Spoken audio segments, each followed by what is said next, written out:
चरित्रं रघुनाथस्य शतकोटि प्रविस्तरम् एकैकमक्षरं पुंसां महापातकनाशनम् कल्याणां निधानं कलिमलमथनं पावनं पावनानां पाथेयं यन्मुमुक्षो सपदि परमपद प्राप्ते प्रस्थितस्य विश्रामस्थानमेकं कविवर वचसां जीवनं सज्जनानां बीजं धर्मद्रुमस्य प्रभवतु भवति भूतये रामनाम वंदौ नाम राम रघुबर को हेतु कृतान भानु हिम कर को।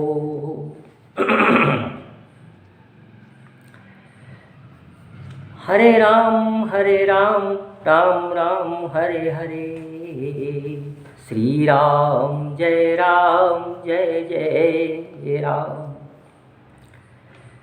इस नाम के प्रभाव को जिन्होंने जाना शंकर जी, उनको मैं हाथ जोड़कर प्रणाम करता हूँ।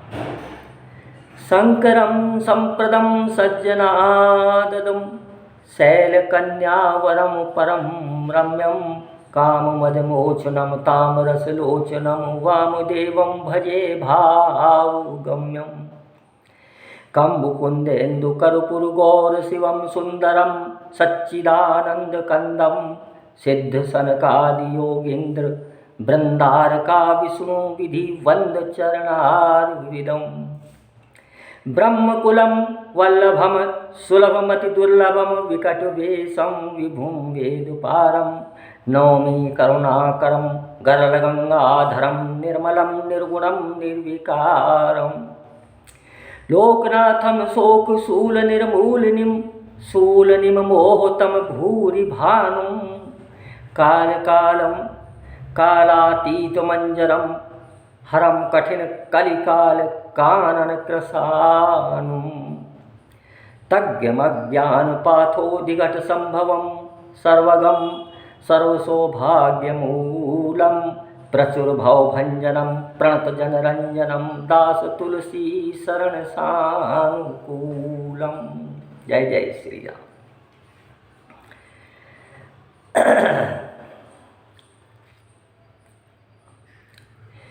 अखिल विश्व यह मोर उपाया, सब पर मोही बराबरी दाया। भगवान कहते हैं ये संपूर्ण जगत चर अचर संपूर्ण सृष्टि मेरे द्वारा ही उत्पन्न की गई है और इस पर सब सृष्टि पर मेरी समान रूप से दया है। समोऽहं सर्वभूतेषु, सब प्राणियों में समान रूप से मेरी दया है और समान रूप से मैं रहता हूँ। चींटी में भी उतना ही हूँ और हाथी में भी उतना ही हूँ। जो मुझको मानता है आस्तिक है उसमें भी उतना ही हूँ और नास्तिक में भी उतना ही हूँ।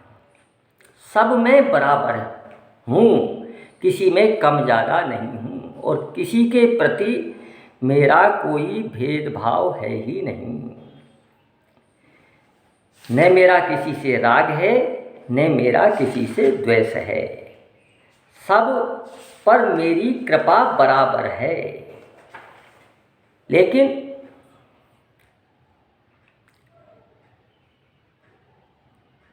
आगे जाकर ये कहते हैं भगवान अनेक दृष्टांतों में अनेक जगह ये उदाहरण शास्त्रों में देखने को मिलते हैं कि भगवान समदृष्टि से समान रूप से सब जीवों में रहते हैं, सब पर कृपा बराबर करते हैं, चाहे वो पुरुष हो, स्त्री हो, नपुंसक हो। लेकिन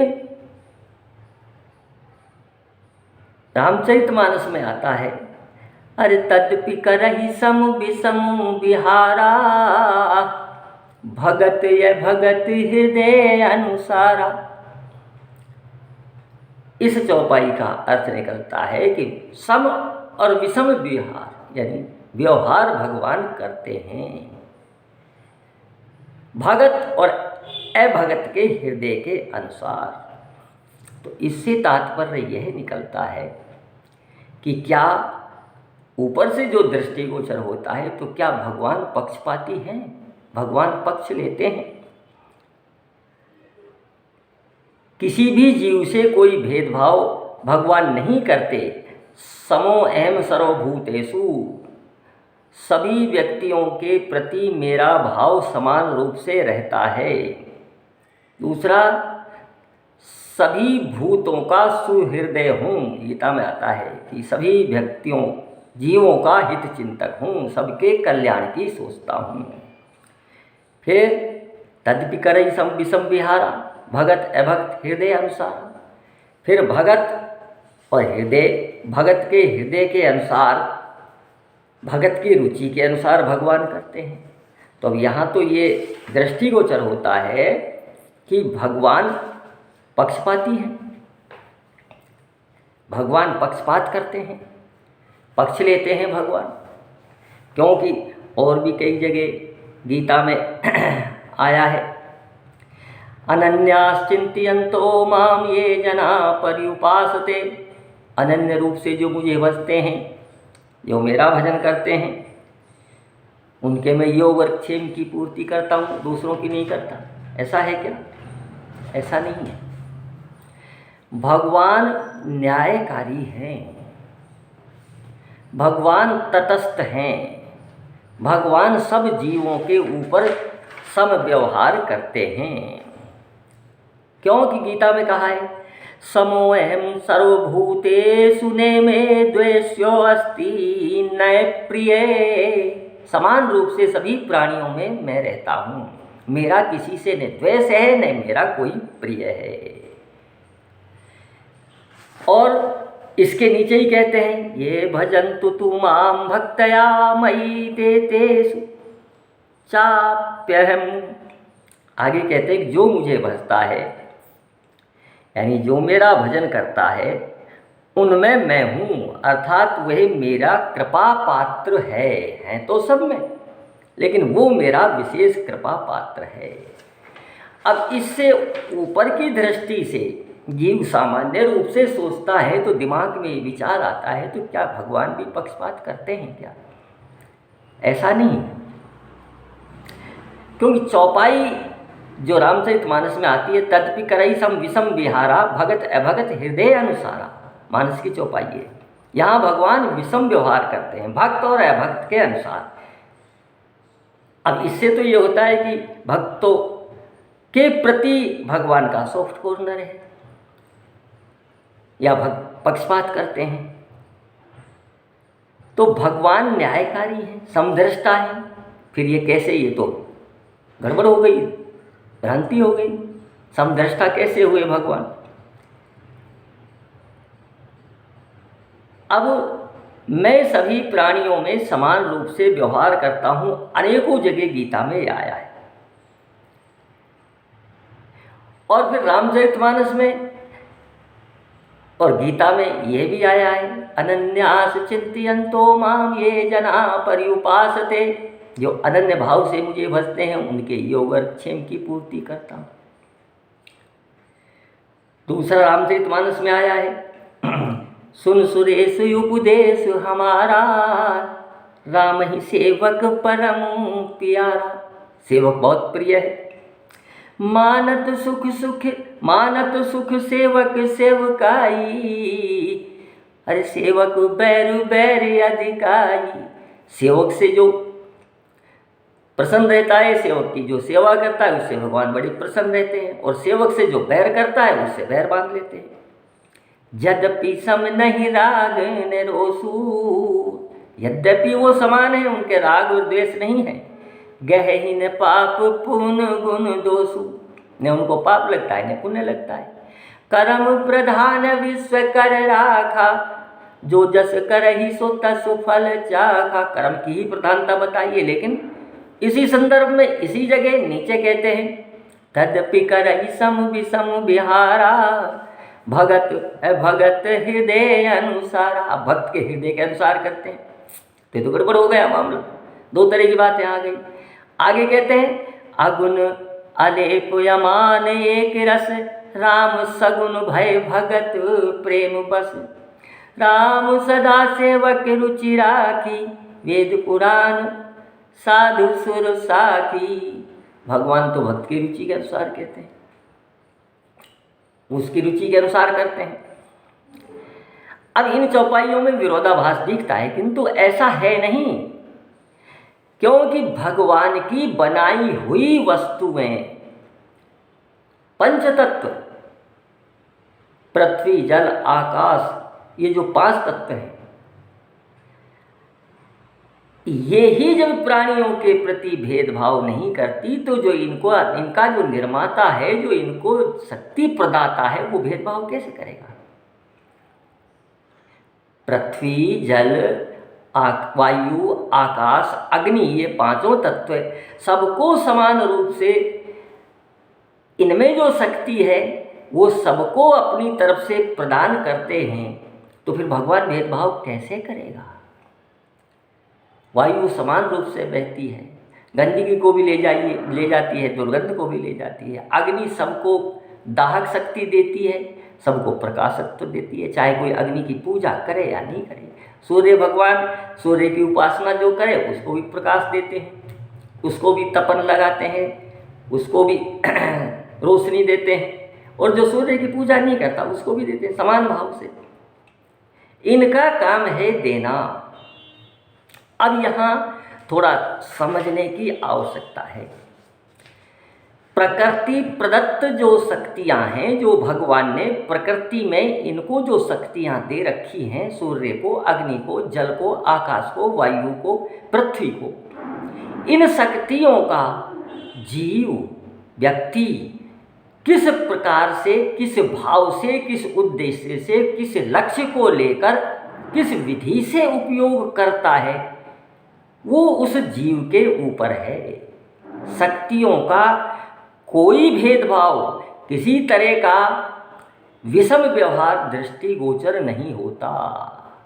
सूर्य के प्रकाश में व्यक्ति अपनी जीविका को चलाने के लिए धर्मयुक्त अर्थ का उपार्जन भी करता है और अधर्मयुक्त अर्थ का उपार्जन भी करता है। दूसरे की भलाई भी करता है, दूसरे की हानि भी करता है। उस व्यक्ति का, उस जीव का लक्ष्य क्या है, उसके भाव क्या है, उसका उद्देश्य क्या है। वही सूर्य सबको प्रकाश दे रहा है, वही अग्नि सबको प्रकाश दे रही है, शीत से बचाती है, लेकिन इस शरीर को भी जला देती है, राख कर देती है। और वही अग्नि प्रकाश देती है, वही अग्नि घर को जला देती है। जीव ने किस प्रकार इन शक्तियों का उपयोग किया, किस लक्ष्य को लेकर, किस उद्देश्य को लेकर, शक्तियाँ वही रही, इनमें कोई अंतर नहीं आया, इनकी शक्ति में कोई अंतर नहीं, इनके प्रभाव में अंतर नहीं, इनकी क्षमता में अंतर नहीं। लेकिन जीव ने किस उद्देश्य को लेकर, किस भाव को लेकर, किस विधि से इनका प्रयोग अपने लिए या दूसरे के लिए किया, ये जीव के ऊपर है। उसी तरह से परमात्मा है। जैसे और भी उदाहरणों से इसको समझें।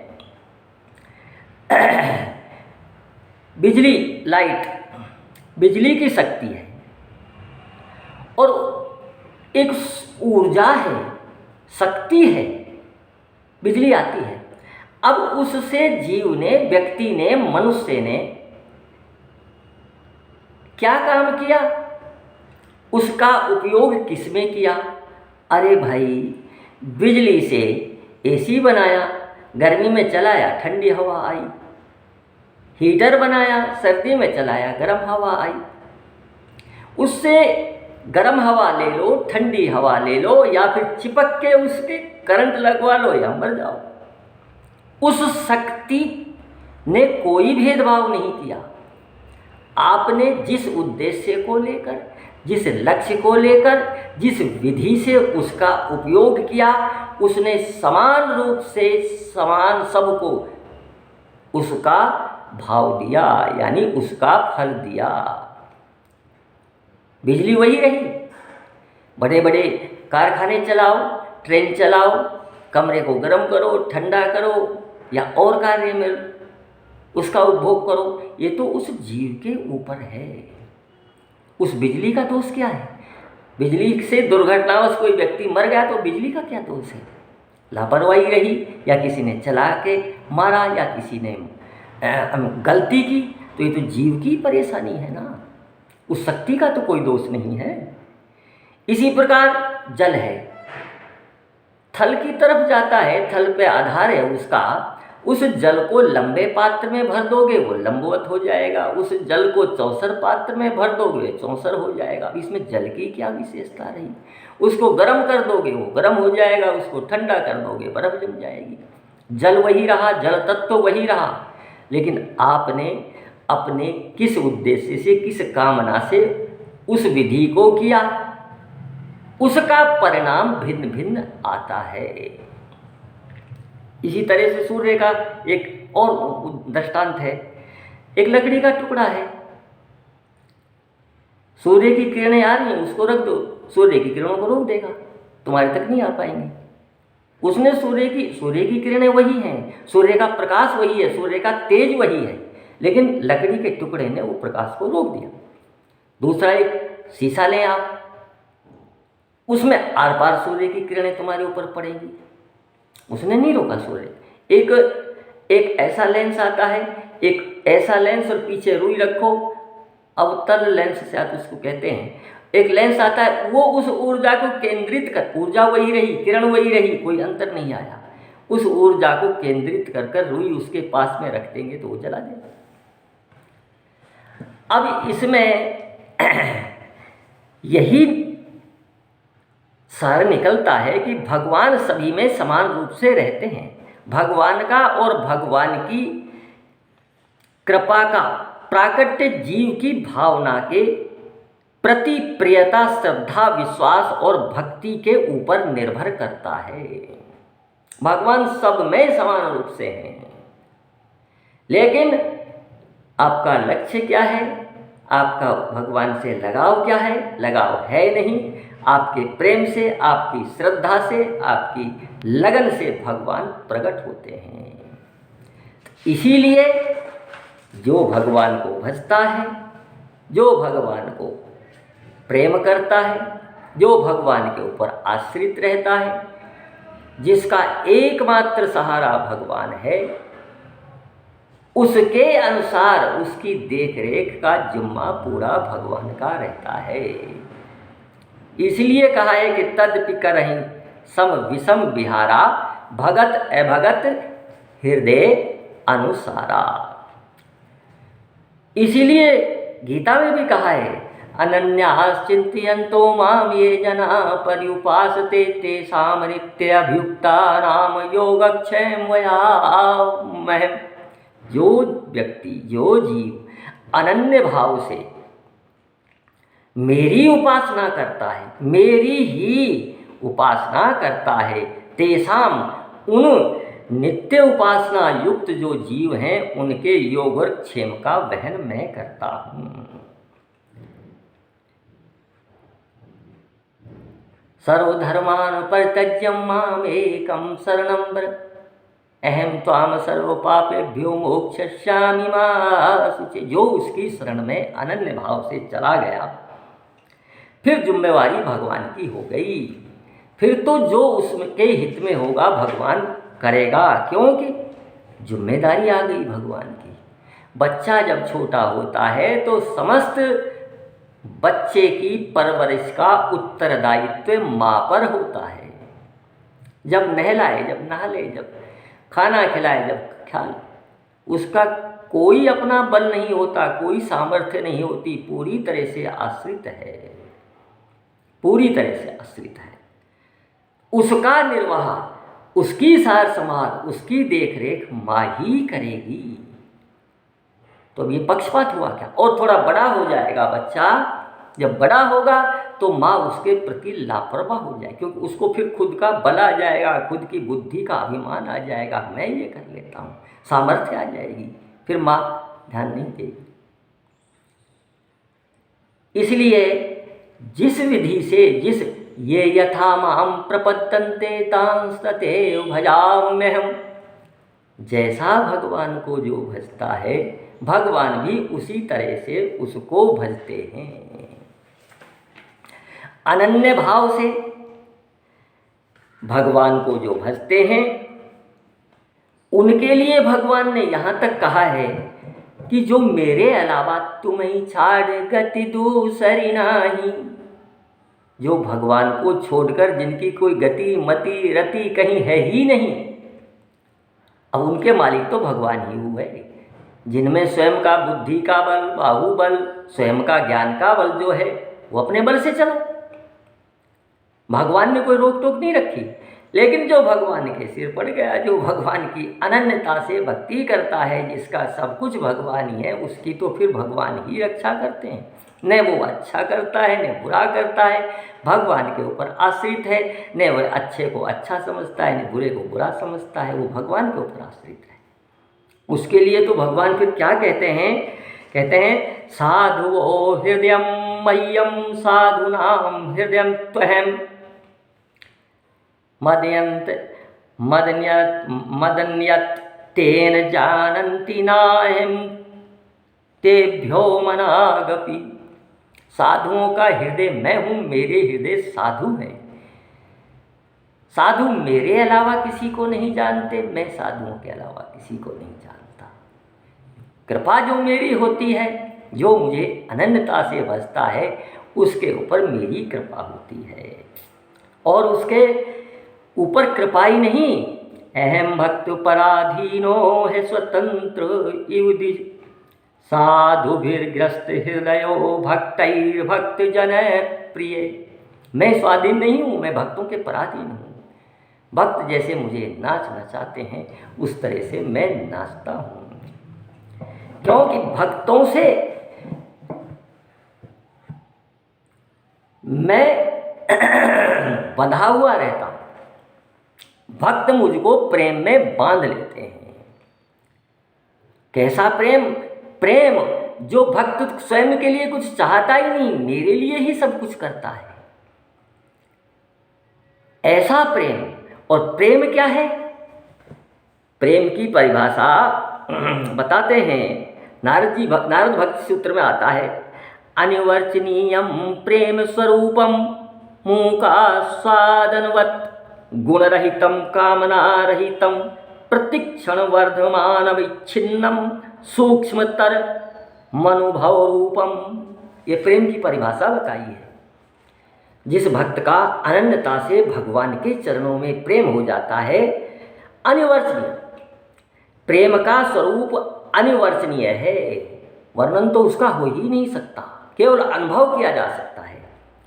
गूंगे के स्वाद की तरह, जैसे गूंगा बोल नहीं सकता, कैसी भी स्वादिष्ट वस्तु उसको अनुभव तो वो करेगा, लेकिन उसका वर्णन नहीं कर सकता, आपको बता नहीं पाएगा कि कैसा स्वाद में इसका है जो मुझे आप खिला रहे हैं ये वस्तु। उसी तरह से प्रेम गुण रहित है। गुण रहित का मतलब जहाँ प्रेम हो गया फिर गुण नहीं देखता, जहाँ मन का अटैचमेंट हो जाता है इस संसार में भी, फिर उसके अवगुण भी उसको गुण दिखाई देते हैं। गुण रहित है, कोई गुण नहीं। कामना रहित है, निश्चल प्रेम, भगवान से जो निश्चल प्रेम होता है, निष्काम जो प्रेम होता है, उसमें किसी तरह की कामना नहीं होती। बस मुझे प्रेम करना है मेरे प्रभु से। मेरे प्रभु दो ही भावना रहती है, मुझे प्रेम करना है और ये प्रसन्न कैसे रहें, इनका मुखारविंद प्रसन्न, मुझे वही कार्य करना है। वो मेरे प्रति क्या करते हैं इसकी भावना खत्म हो जाती है। अनुकूल परिस्थिति देते हैं, प्रतिकूल परिस्थिति देते हैं, वो इनके ऊपर है। मेरा एकमात्र उद्देश्य है अनन्यता है, प्रेम है। वही प्रेम कामना रहित होता है कि मुझे इनसे प्रेम करना है, बस और कुछ नहीं करना। इनके गुण अवगुण, इनकी इच्छा अनिच्छा कुछ नहीं देखनी, इनसे प्रेम करना है। और विच्छेद रहित और सूक्ष्म से भी सूक्ष्मतर और प्रतिक्षण बढ़ता है और अनुभव गम्य है। तो ऐसा प्रेम जो भक्त करता है, जो जीव भगवान से करता है, उसके बस में भगवान रहते हैं। उसके अनुसार, उसकी रुचि के। अब इसमें थोड़ा सा अंतर है। जो अनन्यता से भगवान की शरण में चला जाता है, समर्पण कर देता है, उसकी अपनी इच्छा तो कुछ रहती ही नहीं।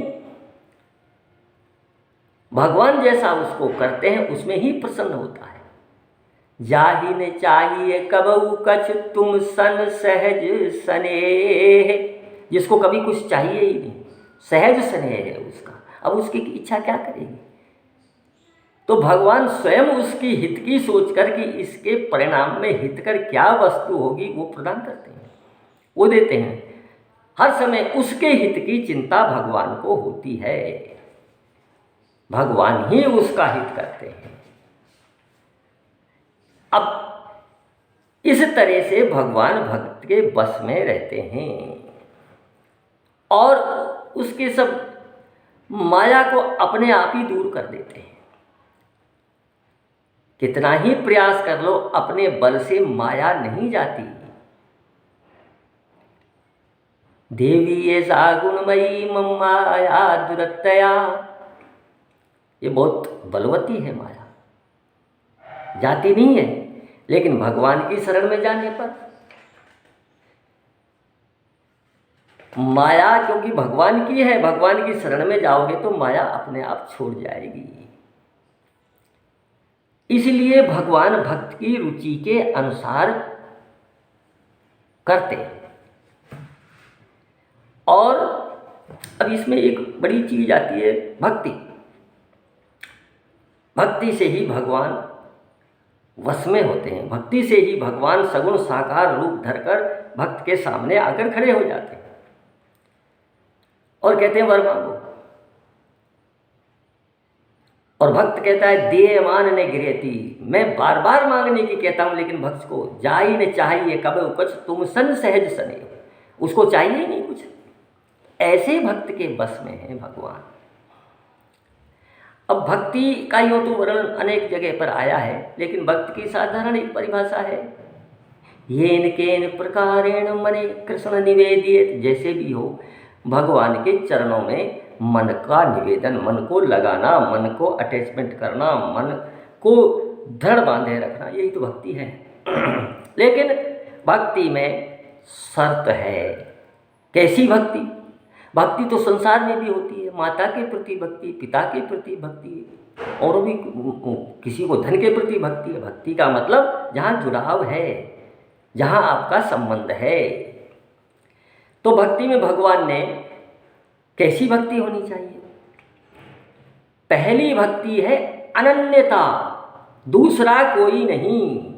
जहाँ समस्त आशा, जहाँ समस्त विश्वास, जहाँ समस्त श्रद्धा, जहाँ समस्त अपेक्षा मात्र भगवान से हो, ऐसी अनन्यता। एक भरोसो एक बल एक आस विश्वास, एक पर ही भरोसा हो, एक भरोसो उसका ही बल हो, उसकी ही आशा हो, उसका ही विश्वास हो। एक भरोसो एक बल एक आस विश्वास, एक राम घन श्याम चित्त चातक तुलसीदास। और इस चित्त की वृत्ति, इस मन की वृत्ति भी उसमें एकमात्र में हो। एक राम घन श्याम चित्त, चित्त उस एक ही भगवान में हो। जैसे चातक पक्षी टकटकी लगाए मेघों की तरफ देखता है और बूंद की प्रतीक्षा करता है, उसी तरह से एक भरोसो एक बल, उसी का पूरी तरह से उस पर ही निर्भर हो। यही अनन्यता है। भक्ति में पहली शर्त भगवान कहते अनन्यता। अनन्याश्चिन्तयन्तो माम ये जना पर्युपासते। ऐसे भक्त जिसको भरोसा ही एक हो और कहीं कोई कुछ, मेरे तो गिरधर गोपाल दूसरो ना कोई। और दूसरी शर्त निरंतरता। निरंतर भक्ति हो, कैसी भी परिस्थिति आए, अनुकूल आए, प्रतिकूल आए, दुख आए, सुख आए, कैसी हो, लेकिन भक्ति बराबर चलती रहे, प्रतिक्षण बढ़ती रहे, निरंतरता, अवरोध नहीं किसी कारण से। और तीसरी जो बातें हैं भक्ति में, तीसरी जो बात आती है निष्कामता, कामना रहित भक्ति हो। कामना रहित जो सेवक अपने सुख के लिए भगवान की भक्ति करता है, वो भगवान की भक्ति नहीं करता, वो अपने सुख की ही भक्ति करता है। अपनी कामनाओं के कारण, पूर्ति कराने के कारण जो भगवान की भक्ति करता है, जो भगवान से एक निश्चित सशर्त प्रेम करता है, वो भगवान से नहीं, अपनी कामनाओं से, अपनी इच्छा पूर्ति से ही प्रेम करता है, उसकी ही भक्ति करता है। भगवान की भक्ति नहीं हुई। इसलिए निष्कामता, स्वयं भगवान की भी कामना नहीं हो, बस सिर्फ यही कि मैं उससे प्रेम करता हूँ, उसकी इच्छा में मेरी इच्छा है, वो कैसे प्रसन्न रहे, यही निष्कामता। किसी प्रकार की सांसारिक कामनाओं की तो बात ही दूर है, और किसी प्रकार की भी कामना नहीं हो, निष्कामता कहलाती है। तो ये तीन चीज़ें, अनन्यता, निरंतरता और निष्कामता, सबसे पहले भक्ति का तीन शर्त जो हैं, ये तीन शर्त जरूरी हैं, ऐसे भक्त के वश में होते हैं। फिर भक्ति अब कई तरह की है। यूँ तो भाव 5 प्रकार के बताए हैं भक्ति के। पहला शांत रस, भक्ति के जो रस बताए हैं 5 प्रकार के बताए हैं। शांत रस जो ज्ञानियों का विषय है, ब्रह्मानंद में मग्न रहते हैं, अपने स्वरूप का बोध हो जाता है, ब्रह्म का ज्ञान हो जाता है, उनसे कोई लेना देना नहीं, वो शांत रस। उसके बाद में सखा भाव से जो भक्ति करे, उसके बाद में आता है दास्य भाव से, उसके बाद में वात्सल्य भाव, और उसके बाद में माधुर्य भाव। ये 5 भाव, यानी भगवान से संबंध किस तरह बनाए जाएं और उनकी भक्ति की जाए। तो शास्त्रों में इन 5 संबंधों का वर्णन, एक है अनंत रस, अनंत भाव, दूसरा दास्य भाव, दूसरा है सखा भाव, वात्सल्य भाव, माधुर्य भाव। सबसे श्रेष्ठ जो है वो माधुर्य भाव है, जो गोपियों का था, माधुर्य भाव। माधुर्य भाव में भगवान अपने ऐश्वर्य को भूल जाता है। माधुर्य भाव ऐश्वर्य नहीं रखता, फिर भगवान भक्त से भी नीचा, भक्त के बराबर बनकर उसके अपने माधुर्य रस का सेवन कराता है। गोपियों में थे माधुर्य भाव, भगवान उनके साथ खेलते थे, रास करते थे, विनोद करते थे। माधुर्य, अपने ऐश्वर्य को भूल जाता है। तो ये 5 भावों से भक्ति, फिर और भी गीता में बताया है, मनमना भाव, मदभक्त मद्याजी माम नमस्कुरु, ये अलग अलग भक्तियों के स्वरूप बताए हैं।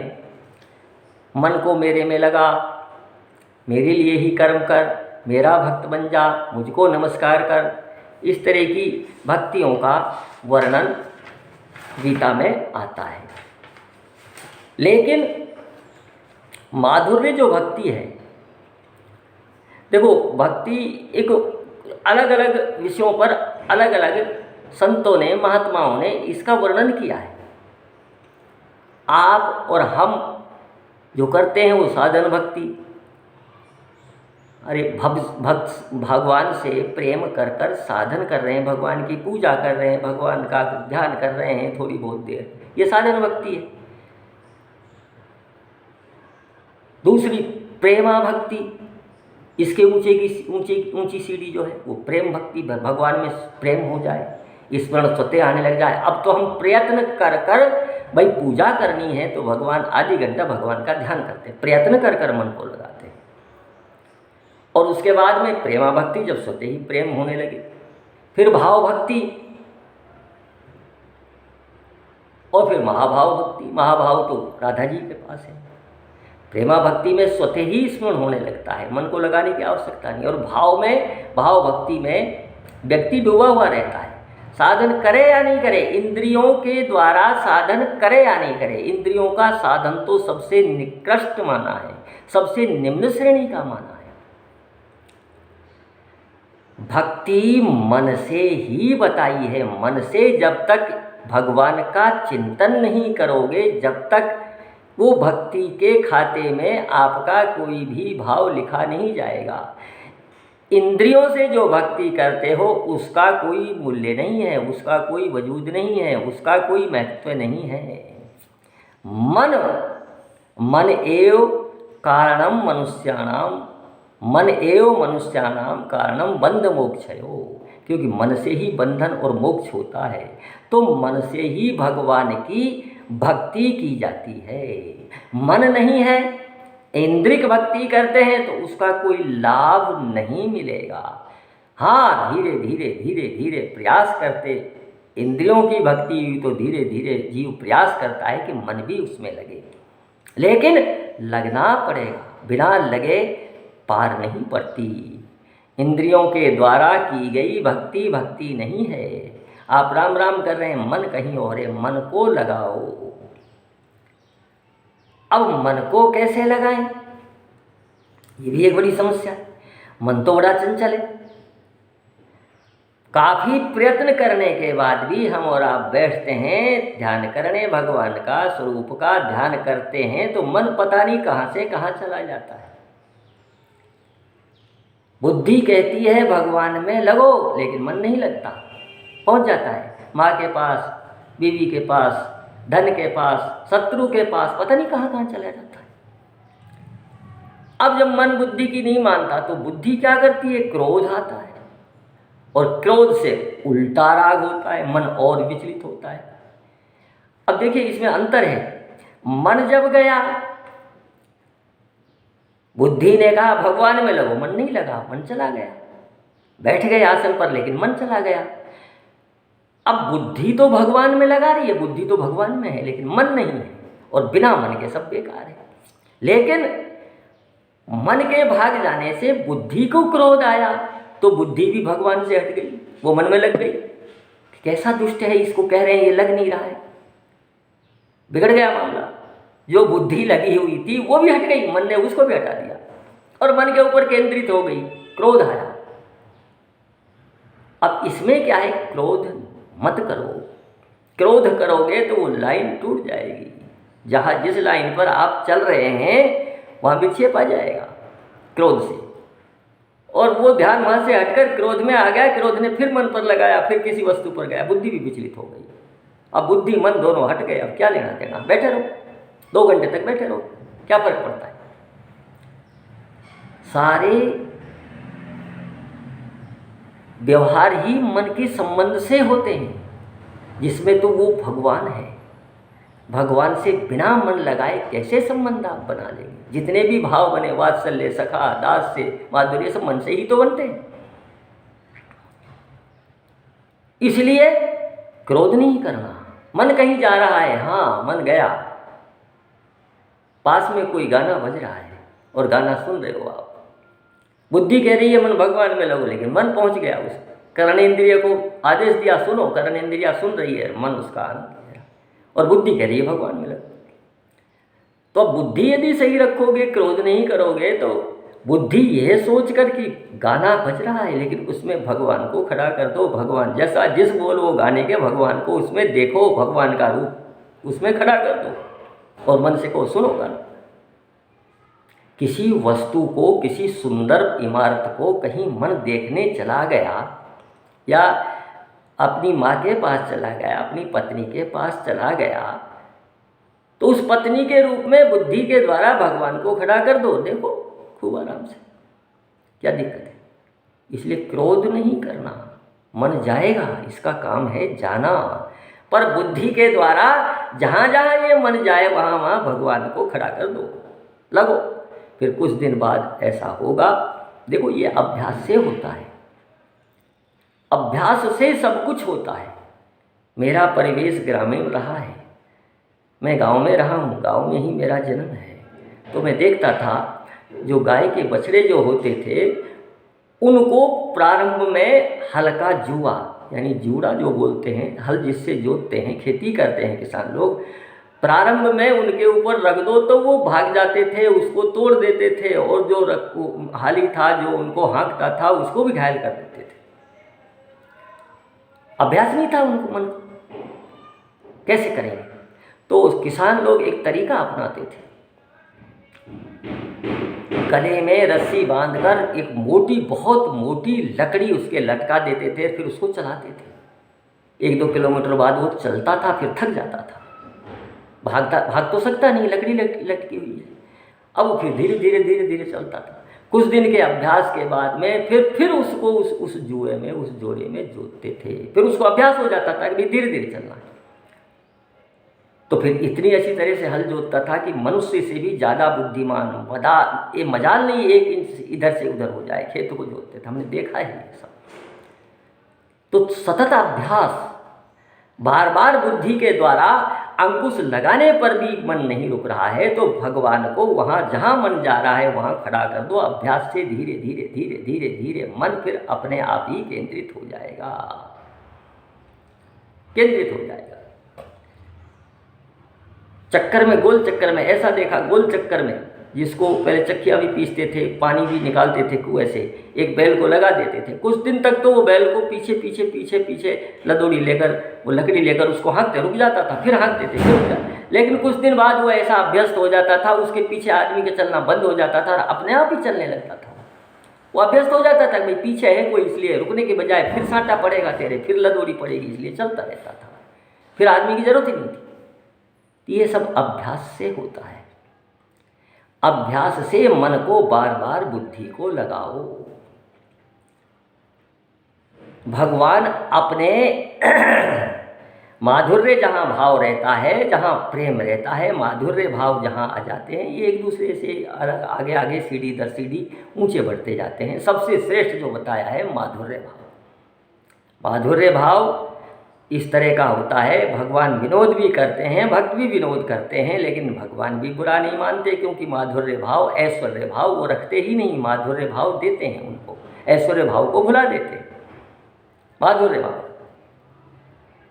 संत लोग, शास्त्र में ऐसी कथा आती है कि भगवान ने एक दिन माधुर्य भाव इनके जो रानियाँ थी उनके साथ किया। क्या किया कि एक दिन अचानक स्वास्थ्य खराब, तबीयत खराब हो गई और ज़ोर ज़ोर से कराने लगे। अब कराने लगे तो महल में हलचल मच गई, भाई क्या हुआ क्या हुआ, भगवान को पीड़ा, अरे बड़ा कष्ट पा रहे हैं भगवान, बड़ा कष्ट पा रहे हैं। तो अब नारद जी जो क्या है, ये भगवान के प्रिय भक्त हैं, भक्ति में सिरमौर हैं, इनमें भक्ति, सब भक्तियों का अधिकार है इनको, भगवान की मन की गति का प्रतीक माना है इनको नारद जी को। अब नारद जी घूमते घूमते घूमते घूमते वहाँ आ गए, तो वहाँ सोचा कि भगवान कृष्ण जी के दर्शन कर चलें, परब्रह्म परमेश्वर हैं, मनुष्य रूप में अवतार लिया, इनके दर्शन कर चले। तो आए, दर्शन कर देखा, अरे बड़ी हलचल मच रही है महल में। तो देखा भाई क्या हो गया, सत्यभामा से, रुक्मणी माँ से पूछा, माता जी क्या बात है? तो उन्होंने कहा कि भाई इस तरह से तबीयत खराब हो गई और तबीयत खराब होकर परेशान हैं, और चलो हम भी दर्शन करें। तो भगवान के दर्शन कर चले और भगवान की तबीयत के बारे में पूछ चले। अब नारद जी गए तो भगवान उसी तरह की एक्टिंग कर रहे थे, उसी तरह की पीड़ा कर रहे थे। हे राम बोल रहे थे बोल रहे थे, पीड़ा हो रही है, दर्द हो रहा है, दर्द हो रहा है। अब नारद जी ने कहा, भगवान प्रणाम, ये रोग जो आपने उत्पन्न किया है, क्या लीला आप करने जा रहे हैं ये तो आपको ही पता, लेकिन जो रोग आपने उत्पन्न किया है, यह रोग की दवा भी आपने उत्पन्न की होगी, तो आप इसकी दवा भी बताइए। तो तो भगवान बोले अरे मैंने उत्पन्न किया है भाई, मेरे पीड़ा हो रही है। ये भगवान ये तो आपकी लीला है, क्योंकि मैं लीला देख चुका। फिर भी आपने जब ये रोग, अपने जो रोग उत्पन्न हो जाए उसकी तो दवा बना देते हैं, लेकिन जो रोग खुद के द्वारा उत्पन्न हो उसकी दवा का पता भी स्वयं व्यक्ति को होता है, उस दवा से ठीक होगा। तो आप भगवान बता दीजिए किस दवा से, किस उपचार से आपका ये दुख जाएगा। तो भगवान बोले कि भाई ये दुख, ये कष्ट जब जाएगा तब कोई भक्त अपने चरणों की धूली मुझे दे देगा, उसको पानी में घोलकर मुझे पिला दोगे तो मेरा ये कष्ट दूर हो जाएगा। अब नारद जी के मन में एकदम अटैक हुआ, अरे मेरे जैसा भक्त, जब भगवान कष्ट पा रहे हैं और इन्होंने जो औषधि बताई मैं तुरंत प्रदान कर, लेकिन नारद जी रुक गए। क्यों भाई, जो दूध का जला हुआ छाछ को फूंक फूंक के करता, फूंक फूंक के पीता है। नारद जी के साथ तो ये घटना घट चुकी। नारद जी ने सोचा पता नहीं क्या अपन इस झंझट से दूर रहें तो अच्छा है, पता नहीं क्या इनकी लीला है, क्या नहीं लीला है। अरे जो कालों के काल महाकाल, जो सर्वसमर्थ, जिसकी भ्रगुटी मात्र से ये माया नाचती है, संसार चलता है, सृष्टि रच देते हैं, पालन करते हैं, फिर संहार कर देते हैं, क्या पीड़ा उनके से। अब ये क्या लीला करना, इस चक्कर से हमको दूर ही रहना। वरना कह सकते थे कि हाँ भगवान मैं भक्त हूँ आपका, लेकिन यह सोचकर कि इनकी लीला, इसकी माया का कोई पार नहीं पाया। वेद भी नेति नेति कहते हैं, इस झंझट में हमें पड़ना नहीं है। तो नारद जी बोले हाँ भगवान मैं प्रयास करता हूँ, देखो कोई भक्त ऐसा मिल जाए जो चरण धूलि की रज को पानी में घोलकर आपके पास लिया और आप पी लो और आप इस कष्ट से मुक्ति। नारद जी झंझट से दूर हट गए, क्योंकि नारद जी तो भोग चुके हैं ना, जिसके ठोकर लग चुकी है वो फिर संभल के चलता है। पता नहीं क्या लीला है, क्या कहे करना चाहते हैं भगवान। अब साहब वो सत्यभामा जी के पास, रुक्मणी जी के पास आए कि ऐसा है, ये पीड़ा तो इनको हो रही है और पीड़ा तब मिटेगी इनकी जब आप अपने चरणों की जो धूली है इसको पानी में घोलकर इनको पिला दो तो इनकी पीड़ा खत्म हो जाएगी। अरे तो रुक्मणी जी, सत्यभामा जी, अरे नारद जी आप इतने सिद्ध पुरुष, इतने ज्ञानी होकर हमको ये उपदेश दे रहे हो, हमको नरक में ले जाना चाहते हो क्या? पत्नी अपने पैरों की पग धूली पति को घोलकर पिला सकती है क्या? हमको नरक में भेजना चाहते हो? ना ना ना, हम ऐसा नहीं करेंगे, हमको नरक में थोड़ी जाना है। अब नारद जी बड़े असमंजस में कि क्योंकि पत्नी तो पति की भक्त होती है, अरे स्वामी होता है वो, शरीर अर्पण कर दिया, मन अर्पण कर दिया, बुद्धि अर्पण, सब कुछ समर्पण रहता है उसके प्रति। अब इनसे ज़्यादा और भक्त कौन होगा? अब भगवान ये लीला देख रहे थे। भगवान जी ने नारद जी को बुलाया, अरे अरे सुनो भाई, क्या कर रहे हो आप? भगवान आपने जो उपचार बताया उसकी व्यवस्था कर रहा हूँ औषधि की। तो भगवान बोले भाई ये औषधि यहाँ नहीं मिलेगी। तो नारद जी बोले जगह बताओ फिर कहाँ मिलेगी? कि आप ब्रज में चले जाओ और वहाँ से ये औषधि ले आओ, वहाँ मिल जाएगी। यहाँ कहाँ ढूंढ रहे हो आप? जहाँ औषधि है ही नहीं वहाँ ढूंढने से क्यों समय बर्बाद करते हो? जैसे जीव आनंद संसार में है नहीं, लेकिन आनंद संसार में ढूंढने का प्रयास करता है। कितने जन्म गुजर गए लेकिन आनंद नहीं मिला। क्षणिक जो आनंद, जो नश्वर आनंद है उसको ही आनंद मानता है, वो खत्म हो जाता है, दूसरी कामना हो जाती है, फिर जीव तड़पता है। तो आनंद, स्थायी आनंद मिला ही नहीं जीव को। अब जीव को मिला कैसे नहीं? कि उसने रास्ता ही गलत पकड़ा।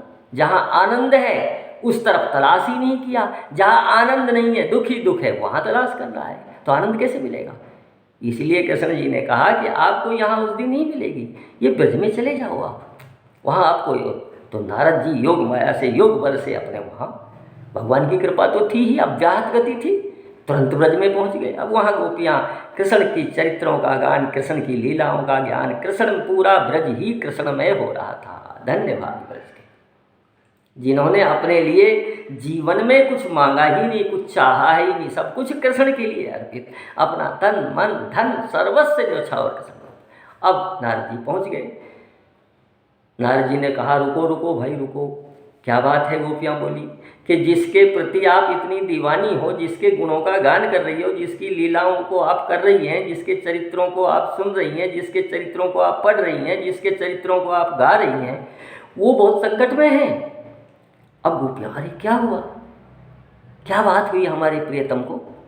वो बहुत शारीरिक रोग से ग्रसित हैं और उसकी औषधि उन्होंने बताई है कि जो मेरा भक्त, जो मुझे चाहता हो, जो मुझसे प्रेम करता हो, उसके चरण धूलि को ले आओ और उसको पानी में घोलकर मुझे पिला दो तो ये संकट मेरा दूर हो जाए, वरना तो मैं तो बहुत कष्ट पा रहा हूँ, बहुत कष्ट पा रहे हैं भगवान। अरे ये तो घबरा गई गोपियाँ तो, और सबने अपने अपने पैर बैठकर आगे कर दिए। नारद जी शीघ्र हमारी चरण धूलि को ले जाओ और भगवान को घोलकर पानी में पिला दो कृष्ण हमारे प्रियतम को, जिससे उनके कष्टों का निवारण हो जाए। अब नारद जी बड़े आश्चर्य हो। गोपियों ने कहा, आप सोच क्या रहे हो नारद जी?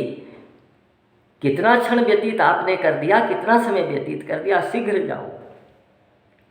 नारद जी ने कहा, आप उनको क्या मानती हैं? हम उनको पति मानती हैं, हम उनको सर्वस्व मानती हैं, तो आपको ये ख्याल नहीं कि आपके चरणों की धूली जब वो पिएंगे, आपके पति जो महापति मानती हैं, स्वामी मानती हैं, तो नरक में नहीं जाओगी आप?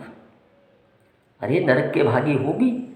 गोपियों ने एक स्वर से कहा कि हे नारद जी, हम चाहे नरक में जाएं, चाहे स्वर्ग में जाएं, लेकिन हमारा एकमात्र उद्देश्य है कि हमारे प्रियतम को कोई कष्ट नहीं हो, इसलिए निसंकोच होकर आप ये चरण धूलि ले जाइए।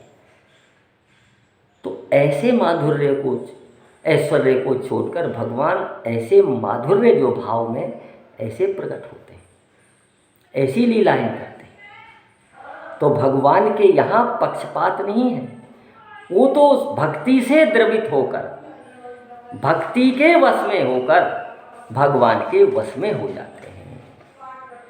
और भगवान के वश में, भक्त के वश में कैसे हो जाते हैं भगवान? जो भक्त अनन्य है, निष्काम है, उसको भगवान कहते हैं, कुछ ले लो भाई, कुछ ले लो, मैं वरदान दे रहा हूँ आपको, कुछ देने आया हूँ, कुछ नहीं चाहिए महाराज। तो उस भक्त के पीछे पीछे पीछे पीछे भगवान घूमते रहते हैं कि किसी तरह से इसकी चरण धूलि मुझे मिल जाए, जिससे मैं ऋण तो नहीं हो सकता, लेकिन अपने आप को धन्य मानूं। भगवान इसलिए भक्त के पराधीन रहते हैं, इसलिए भगवान मानते हैं मानत सुख सेवक सेवकाई। उस भक्त की जो सेवा करता है भगवान को बड़ा आनंद मिलता है। सेवक बैर बैर अधिकारी, और जो उससे बैर करता है वो भगवान का बैर। क्यों? भक्त ने अपना हृदय प्रतिष्ठित कर दिया भगवान में, और भगवान ने अपना हृदय रख दिया भक्त में। अब भक्त को जो कष्ट होगा, क्योंकि अपना हृदय भक्त का तो है ही नहीं उसके पास, उसका हृदय तो पहुंच गया भगवान के पास। ते अनन्य हरि के प्रिय दासा, निस्दिन रटहि श्वास प्रति श्वासा। वो तो श्वास प्रश्वास में भगवान का भजन करते हैं। हर तुम ही छाड़ गति दूसर नाही, राम बसहु तिनके मन माही। उनको तो कोई दूसरी गति नहीं, उसके हृदय में भगवान बस रहे हैं। अब भक्त का हृदय स्वयं का रहा नहीं, हो तो भगवान आकर बैठ गए, भगवान का हृदय हो गया। अब भगवान को, उस भक्त को जो कष्ट देगा तो चोट कहाँ पड़ेगी? उस हृदय में पड़ेगी। हृदय किसका बैठा है? भगवान का बैठा, तो महसूस भगवान को होगा, भक्त को नहीं होगा। तब भगवान वहाँ से चलते हैं। भगवान का जो हृदय भक्त के हृदय में रखा हुआ है, तब भगवान चलते हो। दर्द हुआ, कैसे हुआ? उस भक्त को सताया, तब भगवान वहाँ से चलते। और भक्त ने अपना हृदय कहाँ रख कर रखा है? भगवान के हृदय में रख रखा है, सुरक्षित, जहाँ किसी तरह का कोई परेशानी ही नहीं है, कोई माया नहीं, कोई मोह नहीं, कोई कष्ट नहीं, कोई दुख नहीं। ऐसे भक्त के पराधीन रहते हैं। ऐसे भक्त के लिए कहते हैं तदपि करहि समु विषमु बिहारा, अरे भगत वे भगत हृदय अनुसारा। ऐसे भक्त के वश में रहते हैं, उसके अनुसार करते हैं। गोपियाँ ने कहती हैं छाछ जब, गोपियाँ कहती हैं छाछ जब पिलाऊंगी पहले नाच कर बताओ, तो भगवान उस छाछ के लिए नाचते हैं। गोपियों के वश में है, क्योंकि उन्होंने अपना हृदय भगवान को दे रखा है। उनके तो सभी कुछ भगवान है। वो निर्गुण परब्रह्म, अनंत, अखंड, अनादि, जो जिसका कोई स्वरूप बिन पद चल ही करई, बिन पद चल ही सुनई बिन काना, जो ऐसा ब्रह्म जिसके न कान है, न आँख है, न नाक है, न दांत है, न जिह्वा है, न कुछ भी नहीं है, न हाथ है, न पैर है, वो ब्रह्म भी उस प्रेम के अनिवर्चनीय प्रेम, जो निस्वार्थ प्रेम, निष्काम प्रेम जो भक्त करता है, उन भक्तों के प्रेम के वश में होकर ही भगवान सगुण साकार ऐसे प्रभु सेवक बस ऐऊ, भगत हेतु लीला तनु गहू। ऐसे भगत के प्रति भगवान मनुष्य का शरीर धारण करके उस भक्त को प्रसन्न करने के लिए, उसकी इच्छा पूरी करने के लिए अवतरित होते हैं और उसको सुख देते हैं। जैसा वो कहता है वो करते हैं। इसलिए यही कहा है, भगवान पक्षपात नहीं करते, भगवान समदृष्टि से समान रूप से सब जीवों के ममैवांशो जीव लोके जीव भूते सनात, मेरे ही अंश है, किसके साथ पक्षपात करेगा। लेकिन अनन्य भाव से, निरंतर निष्काम भाव से, सब कुछ मुझको ही मानकर जो मुझे भजता है, जिसका भार तो भैया मेरे ऊपर ही रहता है, जो किसी धर्म को ही नहीं जानता। सर्वधर्मान परित्यज्य मामेकं शरणं व्रज, वो खुद कहते हैं, अरे क्यों झंझट में पड़ता है तू, इन झंझटों में ब्रह्मचर्य का धर्म, गृहस्थ का धर्म, संन्यास का धर्म, वानप्रस्थ का धर्म, ब्राह्मण का धर्म, क्षत्रिय का धर्म, वैश्य का धर्म, शूद्र का, काय को चक्कर में पड़ता है। ये सब माइक धर्म हैं, छोटे धर्म हैं। माइक जगत में अहमता रखोगे, अपने धर्म को मानोगे, अपनी जाति को मानोगे, अपने में अहमता रखोगे, देह गेह में ममता रखोगे, तो भैया ये धर्म निभाने पड़ेंगे। ममता, आसक्ति, देह गेह में तदात्म्यता रखोगे तो ये निभाने पड़ेंगे, वरना नरक में जाओगे।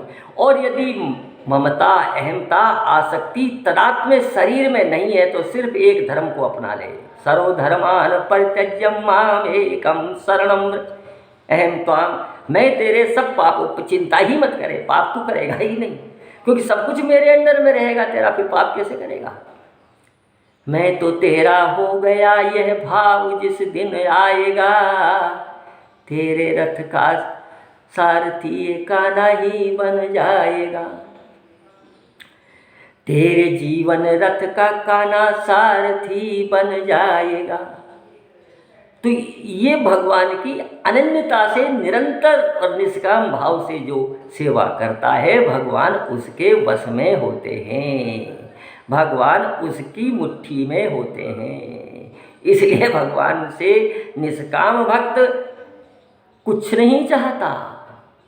जब भगवान ही उसकी मुट्ठी में आगे पीछे पीछे घूमते हैं तो उसको चाह किस बात की है, फिर क्या चाहता है फिर वो। इसलिए सर्वोपरि माना है। तो ये पक्षपात रहा क्या भगवान का? पक्षपात नहीं रहा। भगवान प्रदत्त जितनी कृपाएं हैं, भगवान प्रदत्त जितनी इस प्रकृति में शक्तियाँ हैं, जीवों को सबको समान रूप से देता है। अब उन शक्तियों का उपयोग किस लक्ष्य से, किस उद्देश्य से, किस विधि से जीव करता है, उसका परिणाम भी उसके अनुसार ही आएगा। और जब जीव अहमता मानकर कर्म करेगा, अहंकारो विमूढ़ात्मा कर्ता अहमिति मन्यते, तो उस कर्म का भोग भी भोगना पड़ेगा, इसमें कोई संदेह नहीं। जब भगवान के लिए, भगवान का कार्य समझकर भगवान के लिए और भगवान का ही काम करे जीव, तो उसको फिर कर्म का दोष भी नहीं लगेगा, उसको कुछ कर्म कर ही नहीं रहा, अपने लिए कुछ करता ही नहीं। तो ऐसे भक्त के बस में है भगवान। पक्षपात नाम की भगवान न्यायकारी हैं। न्याय वही कर सकता है। कौन कर सकता है? जो समदृष्टा हो, पक्षपात से रहित हो, समान रूप से देखे दोनों पक्षों को, वही तो न्याय कर सकता है। जो अंतर्यामी हो, जो मन की बात जानता हो कि मन से इसने अपराध नहीं किया, प्रारब्धवश, प्रकृतिवश आप गाड़ी चला रहे हैं, आपके मन में कोई किसी की हत्या करने की नहीं है, कोई किसी के टक्कर लगाने की नहीं है, और अकस्मात उस व्यक्ति का प्रारब्ध हुआ, अकाल मृत्यु के कारण आपकी गाड़ी के नीचे आ गया, आपकी मनसा नहीं थी मारने की। अंतर्यामी है तो उस भाव को भगवान देखते हैं। सर्वज्ञ है, सब जगह रहते हैं, सब जगह नहीं रहेंगे तो न्याय कैसे करेंगे, न्यायकारी कैसे रहेंगे? तो अंतर्यामी हैं, सर्वज्ञ हैं, समदृष्टा हैं और तटस्थ हैं। तभी तो न्यायकारी हुए। इन न्याय वही व्यक्ति कर सकता है जो समदृष्टा हो, पक्षपात रहित हो, अंतर्यामी हो, उसके भाव को सबके उर अंतर बसऊ जानव भाव को भाव, ये भगवान ही कर सकते हैं। उसके भाव के उद्देश्य को लेकर इसने ये क्रिया की। आप किसी की भलाई कर रहे हैं, उसमें उसका नुकसान, आपका उद्देश्य नहीं था, आपका उद्देश्य भलाई करने का था। तो सर्वज्ञ सब कुछ जानते हैं और सब जगह विभू, हर जगह रहते हैं, सर्वज्ञ सब कुछ जानते हैं, तभी तो न्याय कर सकते हैं भाई, वरना न्याय नहीं। ये जो न्याय हो रहा है आजकल बस ऐसे इसलिए परेशान हो रहा है ये, क्योंकि जो न्याय करता है वो समदृष्टा नहीं, सर्वज्ञ नहीं, अंतर्यामी नहीं, फिर कैसे न्याय होगा? बाहरी तथ्यों के आधार पर न्याय होता है जिसमें त्रुटि रहती है। अब प्रारब्धवश जीव दुख पाता है, किसी को सजा मिल गई, कोई बरी हो गया, कोई कैसे हो गया। न्यायकारी में ये गुण होने चाहिए, तभी न्याय हो सकता है, बिना इनके न्याय होगा ही नहीं। तो इसलिए भगवान तटस्थ हैं, सर्वज्ञ हैं, विभू हैं, समदृष्टा हैं, समान रूप से सब प्राणियों का हित चाहते हैं, सब प्राणियों में समान रूप से रहते हैं। जय जय श्री राम। हरे राम राम